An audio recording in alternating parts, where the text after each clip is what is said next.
내 형제들아, 너희는 선생된 우리가 더 큰 심판을 받을 줄 알고 선생이 많이 되지 말라.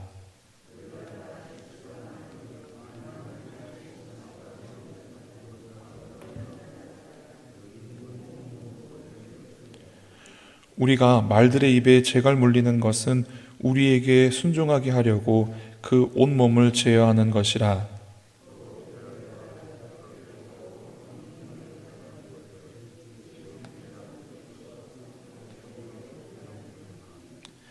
이와 같이 혀도 작은 지체로 돼 큰 것을 자랑하도다. 보라, 얼마나 작은 불이 얼마나 많은 나무를 태우는가.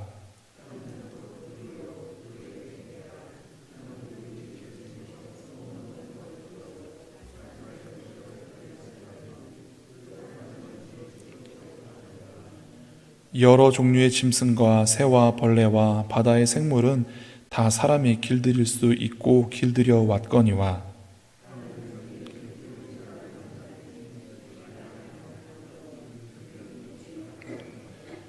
이것으로 우리가 주 아버지를 찬송하고 또 이것으로 하나님의 형상대로 지음을 받은 사람을 저주하나니. 내 형제들아, 이것이 마땅하지 아니하니라. 아멘. 주의 형제 야고보 사도는 앞에 있는 장에서 행함 없는 믿음에 대해서 말씀하시면서 오늘 본장에서 말에 얼마나 중요한지에 대해서 또 말씀해 주고 계십니다. 행함 없는 믿음과 또 대비되고 또 도움이 될 만한 것이 무엇인가? 말만 하고 행하지 않는 것, 그런 것들이 되지 않는가라는 생각을 해봅니다. 말이 얼마나 중요한지는 삶을 살아온 많은 분들이 다들 동감하실 것입니다. 말 한마디로 인하여서 사람과 친해질 수도 있고 말 한마디로 인해서 사람과 원수가 되기도 합니다. 그래서 옛 속담에도 말 한마디로 천냥빚을 갚는다라는 말이 있습니다. 현대 철학에서도 굉장히 말이 중요합니다. 20세기를 대표하는 두 명의 철학자를 꼽으라면 하이데거와 비트겐슈타인을 꼽을 수 있다고 합니다. 근데 후기 하이데거의 존재론적 해석학에 의하면, 말이 너무 어렵죠? 아무튼 그 철학자에 의하면 언어는 진리의 집이다 라고 하기도 하고, 또 비트겐슈타인의 후기 분석 방법에 보면 언어를 통해서만 세계를 이해할 수 있다라고 하면서 20세기를 대표하는 두 철학자가 말이 얼마나 중요한지, 언어가 얼마나 중요한지 이야기하고 있습니다. 현대 철학을 대지 않고 옛 속담을 대지 않고서라도 우리는 신앙적인 면에서 봤을 때 말이 얼마나 중요한지 알 수 있습니다. 창세기 1장에 보면 하나님께서 세상을 창조하실 때 말씀으로 창조하셨습니다. 또 요한복음에 보면 이 사도 요한이 뭐라고 말씀하였는가? 태초부터 하나님과 함께했던 이 말씀이 육신을 입고 이 땅에 오셨다라고 말씀합니다. 육신을 입고 이 땅에 오신 말씀이 누구이십니까? 바로 예수님입니다. 그래서 기독교는 속담을 대지 않아도, 현대 철학을 데리고 오지 않아도 신앙적으로, 성경적으로 말씀이 얼마나 중요한지 우리에게 가르쳐주고 계십니다.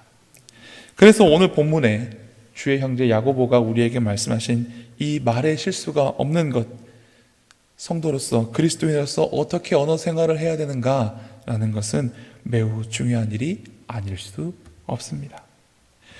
요한 1서에 보면 사도 요한이 이렇게 말합니다. 형제들아, 우리가 말과 혀로만 사랑하지 말자.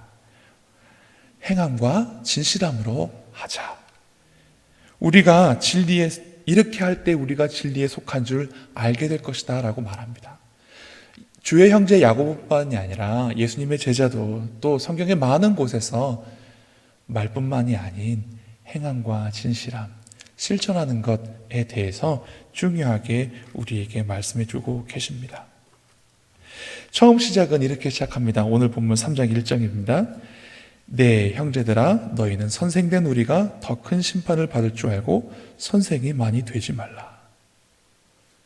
말에 대해서 말씀하고 있는데 첫 번째 경계하는 것이 무엇이냐? 많이 선생되지 말라라고 합니다.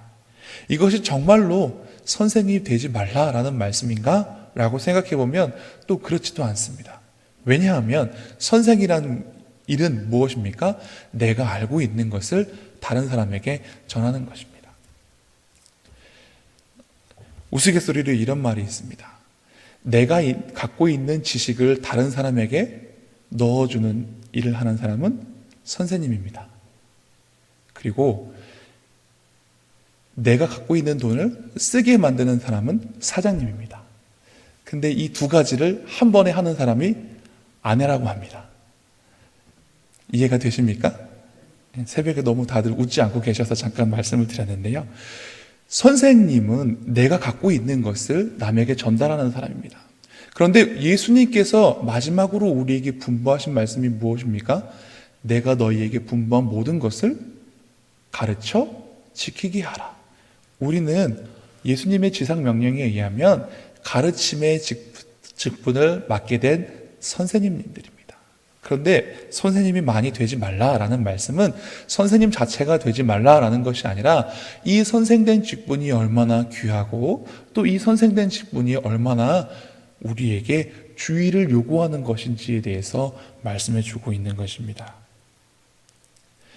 2절 말씀을 읽어보면 더 명확하게 나옵니다. 우리가 다 실수가 많으니 말에 실수가 없는 자라면 곧 온전한 사람이라 능히 온 몸도 굴레 씌우리라. 여러분, 선생님과 학생이 있습니다. 둘 중에 누가 더 말을 많이 하게 됩니까? 당연히 선생님이죠. 설교자와 회중이 있습니다. 누가 더 말을 많이 하게 됩니까? 설교자가 말을 더 많이 하게 됩니다. 그래서 설교자가 어려운 것은 말을 잘 못하는 게 어려운 것이 아니라 그 말을 한 대로 먼저 본을 보이는 삶을 살아야 하기 때문에 그렇습니다. 물론 어미 개가 나는 옆으로 걸어도 너는 어떻게 해요? 똑바로 걸어라 라고 자식 개에게 그렇게 말씀할 수 있긴 하겠지만 설교자로서 어려운 것 중에 하나가 무엇이냐? 내가 먼저 이 말씀대로 살지 못하면서 이 앞에서 말씀을 전해야 되는 것에 대한 부담감입니다.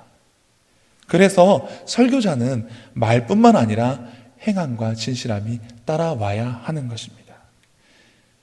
예수님께서도 서기관들과 바리새인들에게 책망하실 때 뭐라고 말씀하십니까? 외식하는 자요. 말로는 이렇게 말하면서 행함은 반대로 하거나 그렇게 실천하지 않는 자들에 대해서 예수님 말씀하시고 책망하십니다. 그래서 야고보 사자는 선생되지 말자, 많이 선생되지 말자. 말로만 하고 실천하지 못하는 것에 대해서 우리가 조심합시다 라고 말합니다. 본인도 이렇게 말합니다. 2절 말씀에 우리가 다 실수가 많으니 나는 실수가 없고 너네만 실수한다라고 말하지 않습니다. 예수님의 동생이면서 사도였던 그 야고보가 교회의 지도자였던 그 야고보가 나도 실수가 많으니 라고 말하고 있는 것입니다. 그래서 실수가 없게 하기 위해서 3절 말씀 읽겠습니다. 우리가 말들의 입에 재갈 물리는 것은 우리에게 순종하게 하려고 그 온몸을 제어하는 것이라. 여기 나오는 말들은 사람이 하는 말이 아니라 사람이 타는 말입니다. 사람이 말을 타고 그 말을 자기 뜻대로 주장하려고 하면 말의 입에 재갈을 물이고 밧줄을 붙잡고서 달리게 하지 않습니까? 우리가 말들의 입에 재갈 물리는 것은 우리에게 순종하게 하려고 그렇게 한다라고 말합니다. 그러면서 우리도 우리의 입에 재갈을 물려야 한다라고 이야기하는 것입니다. 왜 그렇게 해야 되는가? 혀가 강호할 능력을 갖고 있기 때문에 그렇습니다. 4절 말씀입니다. 또 배를 보라, 그렇게 크고 광풍에 밀려가는 것들을 지극히 작은 키로서 사공의 뜻대로 운행하나니 말씀합니다.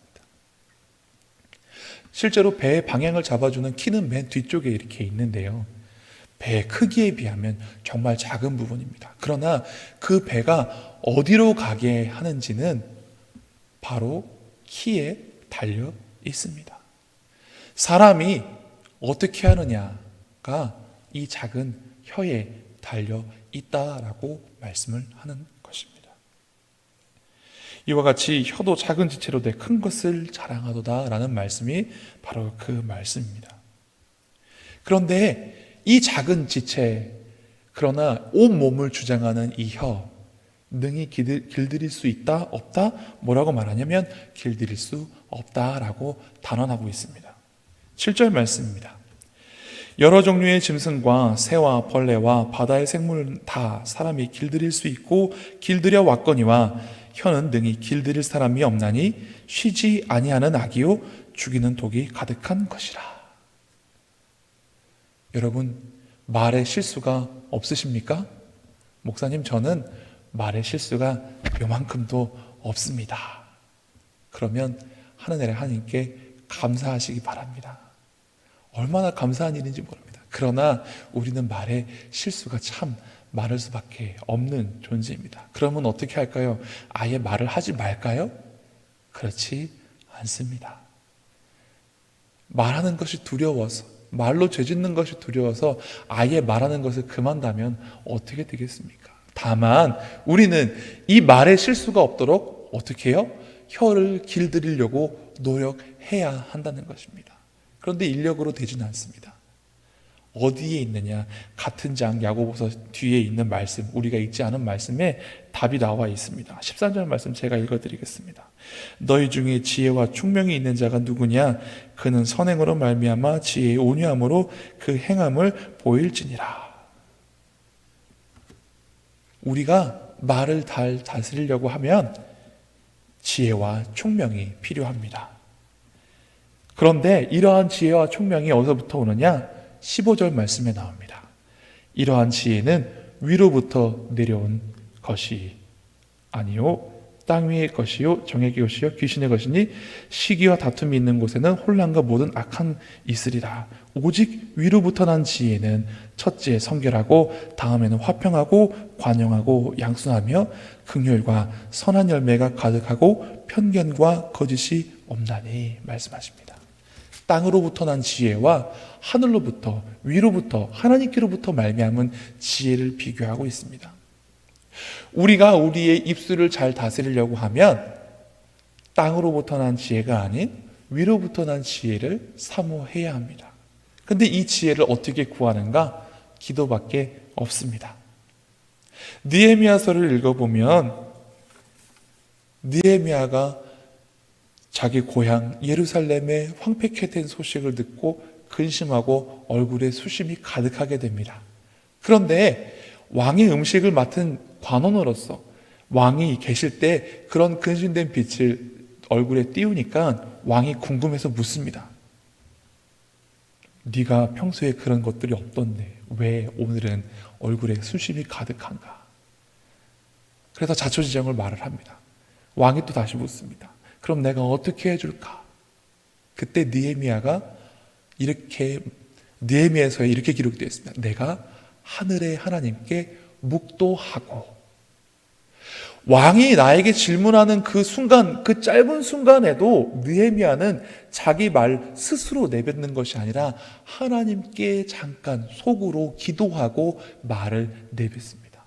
어떤 이들은 우리가 말에 실수가 없게 하기 위해서 말하기 전에 잠깐 이 말이 정말로 필요한 말인지 유익한 말인지 생각해보고 말을 해야 한다라고 말을 하고 있는데요.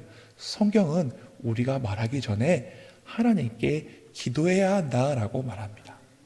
만일 우리가 말 한마디 내뱉을 때마다 하나님께 기도하고 말을 내뱉는다라고 하면 어떻게 되겠습니까? 우리의 입에서는 찬양이, 우리의 입에서는 감사가, 우리의 입에서는 칭찬이, 우리의 입에서는 격려가 나오지 않겠습니까? 갑자기 내 마음에서 욱하는 말로 시작하면 분명히 다른 사람에게 상처받게 줄 수가 없습니다. 우리는 하나님께 기도하고 말하는 습관을 가져야 합니다. 그런 입장에서 보면 이 새벽에 하나님 앞에 나와 기도하는 우리 성도님들은 얼마나 복된 사람인지 모릅니다. 하루의 시작을 하나님께 맡기니 얼마나 복이 되겠습니까? 그런데 오늘 하루는 하루의 시작만 하나님께 맡기는 것이 아니라 나의 말 내뱉는 순간순간조차도 하나님께 기도 한번 해보시는 그런 하루가 되시면 어떨까? 그렇게 살아가는 것이 어떨까 생각이 되어집니다. 예수님께서는 이렇게 말씀하십니다. 사람마다 그 쌓은 선한 것에서 선한 것을 내고 그 쌓은 악한 것에서 악한 것을 낸다 말씀하십니다. 또 예수님께서 말씀하시기를 입으로 들어가는 것이 사람을 더럽게 하는 것이 아니라 그 사람의 입에서 나오는 것이 사람을 더럽게 한다라고 말합니다. 사랑하는 성도 여러분, 어떻게 하겠습니까? 어떻게 해야 하겠습니까? 오늘 본문 말씀에 9절부터 12절까지 말씀 한번 읽어보겠습니다. 이것으로 우리가 주 아버지를 찬송하고 또 이것으로 하나님의 형상대로 지음을 받은 사람을 저주하나니 한 입에서 찬송과 저주가 나오는도다. 내 형제들아, 이것이 마땅하지 아니하니라. 샘이 한 구멍으로 어찌 단물과 쓴물을 내겠느냐. 내 형제들아, 어찌 무화과 나무가 감람나무 열매를, 포도나무가 무화과 열매를 맺겠느냐. 이와 같이 짠물이 단물을 내지 못하느니라. 아멘. 우리는 이 입으로 찬송과 저주를 동시에 하는 것이 옳지 않다라고 야고보는 우리에게 말씀해 주고 있습니다. 샘이 한 구멍에서 단물과 쓴물을 낼 수 없듯이 우리는 우리 안에 성령님이 거하셔서 은혜되는 말만 흘러넘치도록, 사랑의 언어만 흘러넘치도록 해야 하는 사람인 것입니다. 오늘 이 복이 여러분의 혀와 입술에 가득하시기를 주님의 이름으로 축원합니다. 기도하겠습니다. 하나님, 야고보 사도는 우리에게 행함이 없는 믿음에 대해서 말씀하시면서 그리스도인의 언어 생활에 대하여서도 가르쳐주고 계셨습니다. 말씀으로 이 세상을 창조하시고 말씀이신 주님, 육신을 입고 이 땅에 오셨기에 우리 믿는 자들의 언어 생활이 얼마나 중요한지 다시금 깊이 묵상해 봅니다. 하나님, 우리의 입술, 우리의 혀 주장하여 주시옵소서. 사람이 많은 것들을 길들여 왔으되 몸의 작은 지체인 이 혀를 능히 길들일 자가 없으나 오직 위로부터 난 지혜, 위로부터 난 총명으로 말미암아 이것들이 가능한 줄 저희가 믿습니다. 하나님, 우리가 오늘 하루 시작함에 기도로 시작합니다.